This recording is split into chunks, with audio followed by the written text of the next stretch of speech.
સાબરકાંઠા જિલ્લાના પ્રાંતિજ તાલુકાના વડવાસા ગામના એક પ્રગતિશીલ ખેડૂતને ત્યાં આપણે આવ્યા છીએ અને તેના કોલીફ્લાવરના ફિલ્ડમાં આપણે મહાલાભ દાણાદારનું એક ટ્રાયલ લગાવેલો હતો, નિદર્શન પ્લોટ કરેલો હતો અને આપણી સાથે છે પ્રહલાદ કાકા વડવાસા ગામના.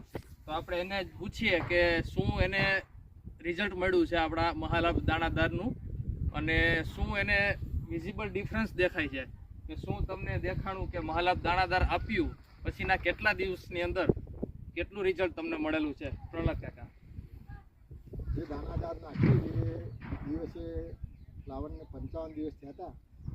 બટન અવસ્થામાં ફ્લાવર આવેલું હતું.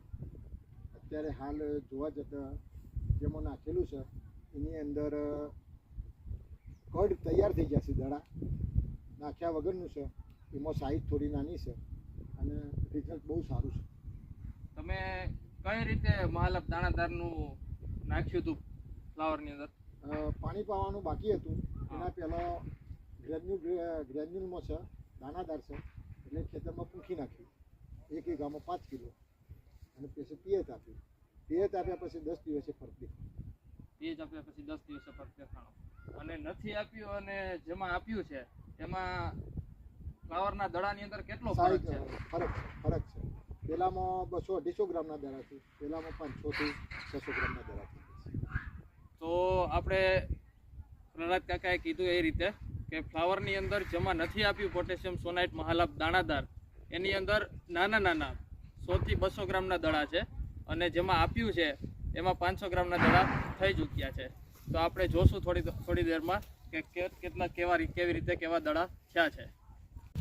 આપણે જોઈ શકો છો કે જે મહાલાભ દાણાદાર આપેલા પછી 10 દિવસની અંદર આ દડા થઈ ચૂક્યા છે. આગળ જોઈ શકો છો.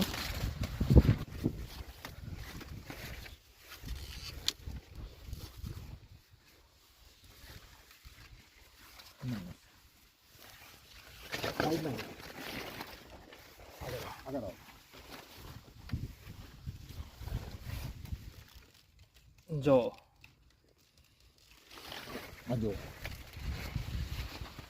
જોડે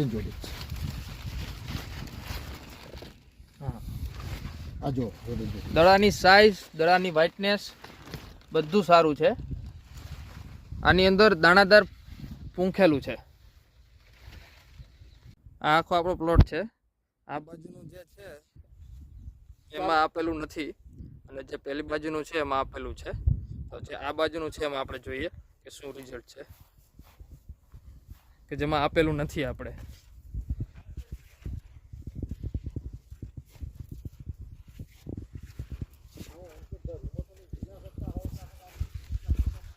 જો આમાં દડાની સાઈઝ નાની છે.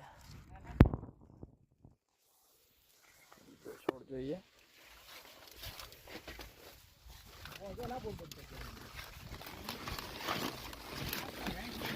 આમાં બી નાની સાઈઝ છે.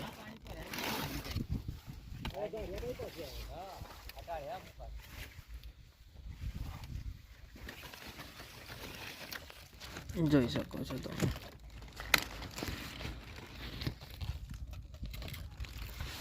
તો ઓવરઓલ જેમાં નથી આપેલું એની અંદર દડાની સાઈઝ નાની છે.